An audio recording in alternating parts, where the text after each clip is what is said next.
Hello, hello. We are going to read the next chapter of Coraline by Neil Gaiman, the last one. The last chapter for today. So exciting. Chapter 13. Coraline's parents never seem to remember anything. And here's the picture of a hand. Right. Coraline's parents never seem to remember anything about their time in the snow globe. At least they never said anything about it. And Coraline never mentioned it to them. Sometimes she wondered whether they had ever noticed that they had two days in the real world, and came to the eventual conclusion that they had not. Then again, there are some people who kept track of every day and every hour, and there are people who don't, and Coraline's parents were solidified in the second camp. Coraline was placed marbles beneath her pillow before she went to sleep that first night home in her own room once more. She went back to bed after she saw the other man's hand, although there was not much time left for sleeping, and she rested her head back on the pillow, something stressfully gently as she did. She sat up and lifted the pillows. The fragments of the glass marbles that she saw looked like the remains of eggshells one finds beneath trees in springtime, like empty, broken robin's eggs, or even more delicate, rare wren's eggs, perhaps. Whenever really. Oh, no.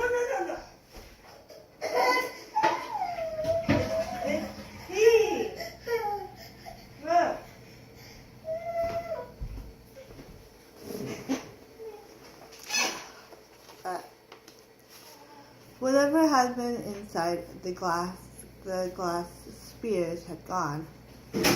Coraline thought of the three children waving goodbye to her in the moonlight, waving before they crossed that silver screen. She gathered up the eggshells, thin fragments, with care and placed them in the blue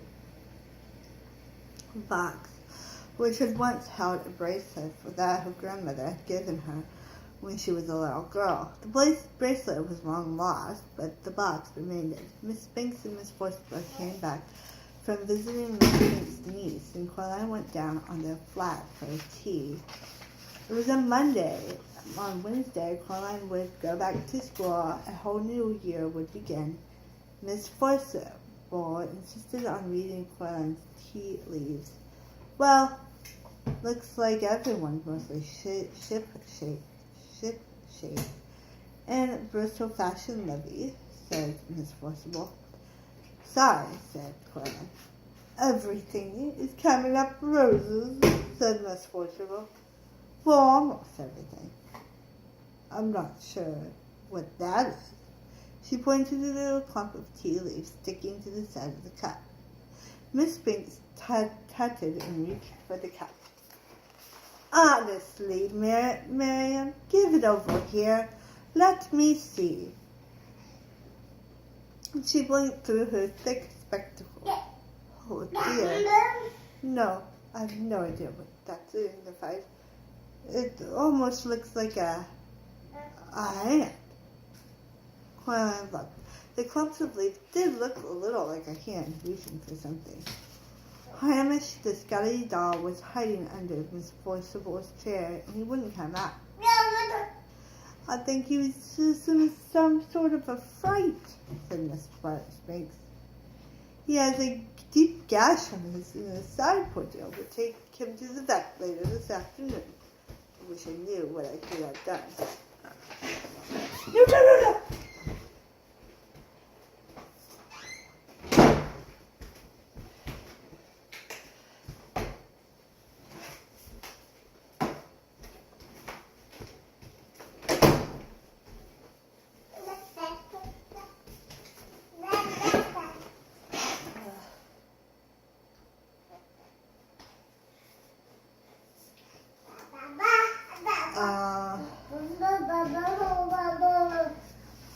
I wish you knew what what could have done it. Something Coraline knew would have to be done. That final week of the holidays, the weather was magnificent, as if the summer itself were trying to make up for the miserable weather they had been having by giving them some bright and glorious days beforehand. The crazy old man upstairs called down to Coraline when he saw her coming out of Miss Spinks and Miss Forcible flat. "Hey! Hi! You! Caroline!" he shouted over the river. "It's Coraline," she said. "How are the mice?" "Something has frightened them," the old man said, scratched his mustache. "I think maybe there's a weasel in the house. Something is about. I heard it in the night. In my country, we would put down a trap for it. Maybe put down a little meat or hamburger, and when the creature comes to feast, BAM! We'd be caught. Never fun. I'm so scared they will not even pick up the little musical instrument." "But I don't think it wants meat," said Coraline. She puts her hands up and touching the black key that hangs around her neck. She went inside. She bathed herself and kept the key around her neck the whole time as she was in the bath. She never took it off anymore. Something scratched at her bedroom window after she went to bed. Coraline was almost asleep, but she slipped out of her bed and pulled open the curtains. A white hand with crimson fingernails leapt from the window let onto a gray head Amelia, and was Amelia out of sight. There were green voices in the glass on the other side of the window. Coraline slept uneasily that night, waking from time to time to plot and plan and ponder, then falling back into sleep, never quite certain where her pondering ended and the dream began. One ear always open for the sound of something scratching on the window pane or at her bedroom door. In the morning, Coraline said to her mother, "I'm going to have a picnic with my dolls today. Can I borrow a sheet? An old one. One you don't need any longer. As a tablecloth." "I don't think you have one there," said her mother. She opened the kitchen drawer that held the napkins and the tablecloth, and she patted crotched side. "Hold on. Will this do?" It was a folded up disposable paper tablecloth covered with red flowers left over from some picnic they had at 3 years before. "That's perfect," Coraline. "I didn't think you played with your dolls at that, mister." "I don't," admitted Coraline. "They're protective coloration." "Well, be back in time for lunch," said her mother, "and have a good time." "Bobby, don't play with that. Daddy."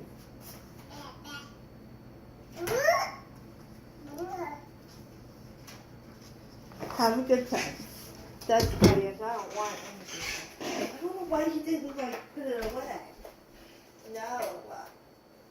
Put it away. Put it away. Put it down there." God damn. That way Bobby doesn't play with it. Yeah.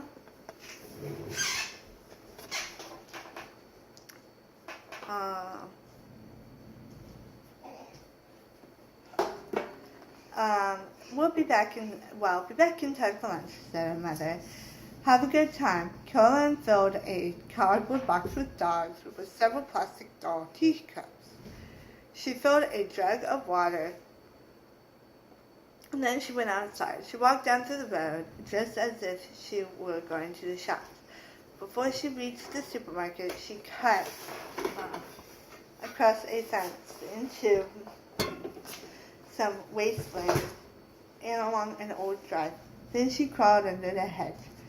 She had to go under the hedge in 2 journeys in order not to store the water from the jug. It was a long, roundabout, looping journey, but at the end of it, Coraline was satisfied that she had not been followed. She came out from behind the dilapidated old tennis court. She crossed over it to the meadow where the long grass swayed. She found the planks on the edge of the meadow. They were astonishingly heavy, almost too heavy for a girl to lift, even using all her strength, but she managed. She didn't have any chance. She pulled the planks out of the way one by one, grunting and sweating with the effort, revealing a deep ground, brick-lined hole in the ground. Its wheel smelled of damp and dark. The bricks were greenish and slippery. She spread out the tablecloth and laid it carefully over the top of the wall. She put a plastic doll's cup every foot or so at the edge of the well. She weighed each cup down with water from the jug. She put a doll in the grass beside each cup, making it look as much like a doll's tea party as she could.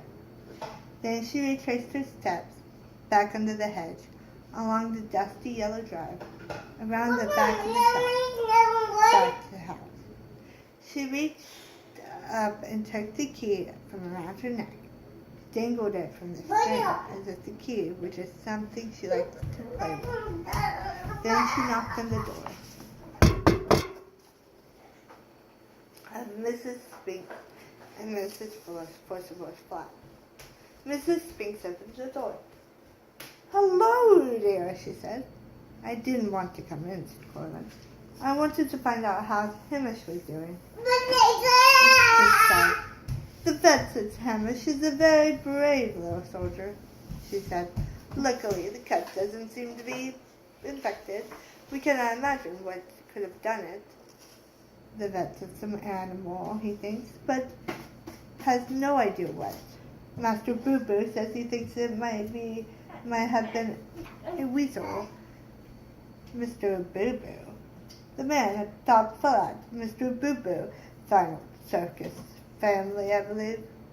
Romanian or Slovenian or Livonian or one of those countries. Bless me, I can never remember them anymore. It never occurred to Coraline that the crazy old man upstairs actually had a name, she realized. If she'd known his name was Mr. Boo Boo, she would have said it every chance she got. "How often do you say names like this?" "Oh, said Coraline," said Mrs. Spink. "Mr. Boo Boo, right. Well," she said a little louder, "I'm going to go and play with my dolls now, over by the old tennis court, down the back." "Nice, dear," said Mrs. Spink. Then she added, confidently, "Make sure you keep an eye out for the old, Mr. Lovett, who was here before your time. Said that he thought it might go down for half a mile more." No. Coraline hoped that the hand had not heard this last, and she changed the subject. "This key," said Coraline loudly. "Oh, it's just some old key from the house. It's part of my game. That's why I'm carrying it around now, with this picture string. Well, goodbye now." "What an extraordinary child," said Miss Spink.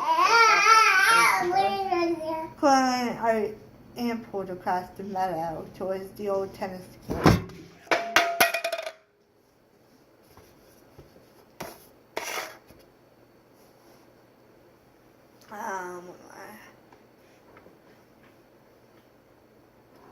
Dangling and swinging the black key on its piece of string as she walked. Several times she thought she saw something the color of bone in the undergrowth. It was keeping pace with her about 30 feet away. She tried to whistle, but nothing happened, so she sang out loud instead, a song her father had made up for her when she was a little baby, and which always had made her laugh and went, Oh, my twisty witchy girl, I think you're so nice. I will give you bowls of porridge, and I will give you bowls of ice cream. I will give you lots of kisses, and I will give you lots of hugs, but I will never give you sandwiches with blood bugs in. That was what she's saying as she slotted through the woods, her voice hardly trembling at all.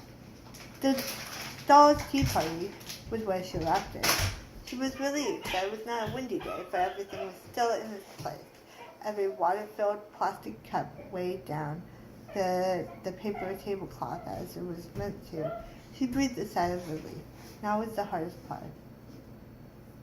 "Hello, doll," she said brightly. "It's tea time." She walked close to the paper tablecloth. "I brought the lucky key," she told the doll, "to make sure we have a good picnic." And then, as carefully as she could, she leaned over and gently placed the key on the tablecloth. She was still holding on to the strings. She held her breath, hoping that the cup of the water at the edges of the well would weigh the cloth down, letting the weight of the key take the weight of the key without collapsing into the well. The key sat in the middle of the paper picnic cloth. Coraline let go of the string and took a step back. Now it was all up to the hand. It turned to her dolls. "Who would like a piece of cherry cake?" she asked. "Gemini, Pinky, and Primrose." And she served each doll with a slice of invisible cake on her invisible plate, cheering happily as she did so. From the corner of her eye, she saw something bone white scamper from one tree trunk to another, closer and closer. She forced herself not to look at it. "Gemini," said Coraline, "what a bad girl you are! You dropped your cake. Now I have to go over and get you a whole new slice." And she walked around the tea party until she was on the other side of it to the hand. She pretended to clean up the spilled cake and to get Gemini another piece. And then, in a skittering, chattering rush, it came.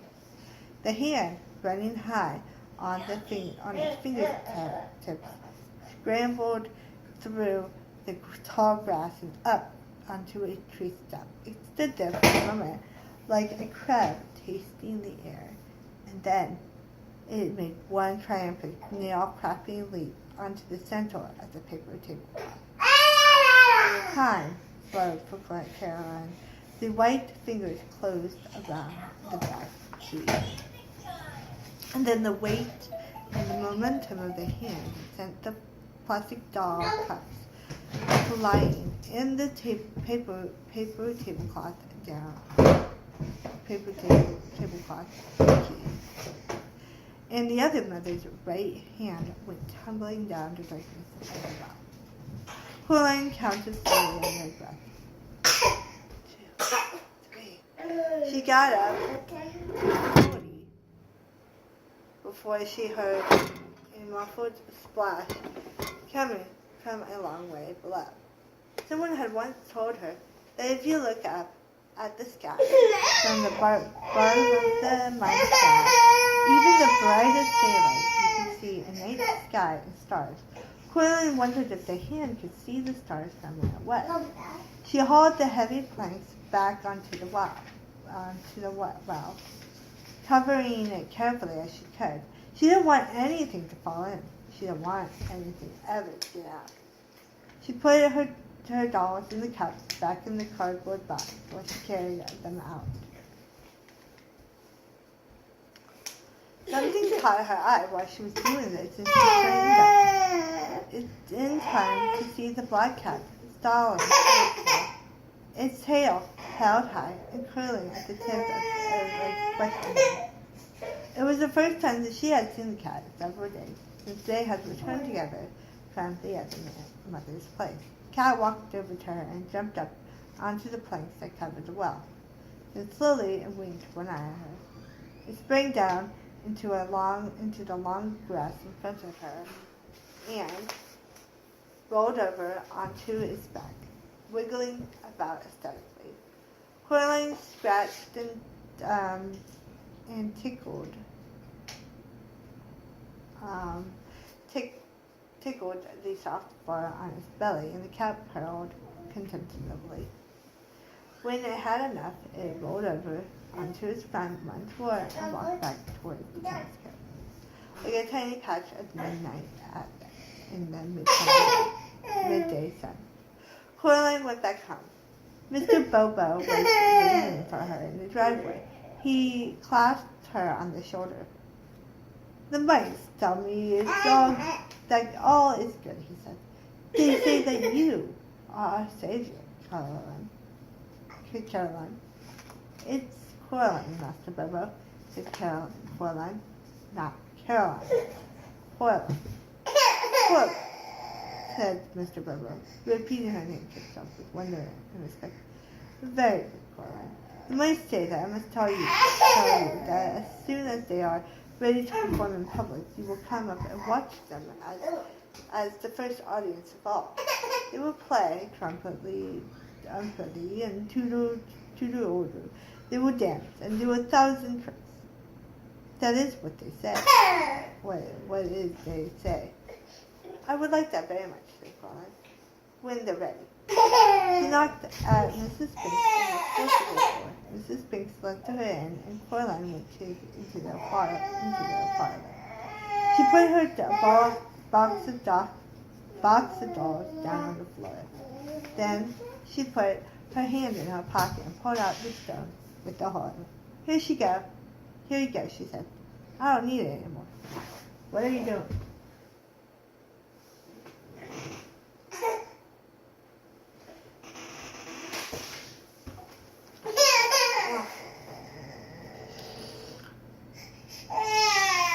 I'm very grateful. I think the money has saved my life because some other people's death. He gave them both tight hugs, although her arms barely stretched around Miss Spinks, and Miss Fortune smelled like the raw garlic she had been cutting. Then Coraline picked up her box of dolls and went out. What an extraordinary child, said Miss Spinks. No one had hugged her like that since she had retired from the theater. That night, Bobby, what are you doing? Stop. That night, Coraline lay in bed, all bathed, teeth clean, with her eyes open.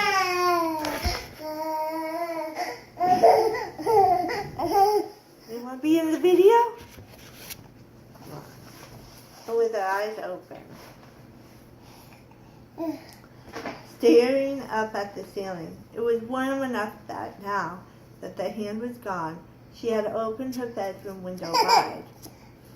She had insisted her father that the curtains was not be entirely closed.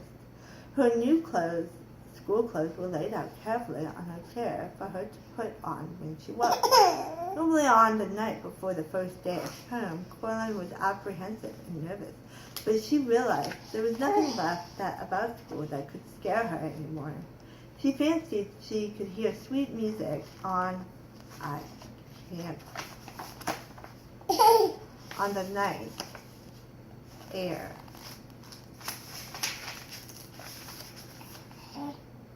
The kind of music that can be played on the tiniest silver trombones and trumpets and bassoons, on piccolos and tubas so delicate and small that their keys could only be pressed by the tiny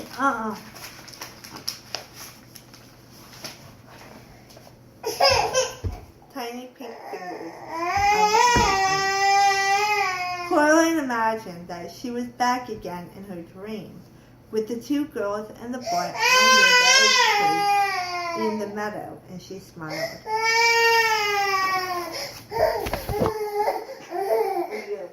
Be nice. Say hi. Hi.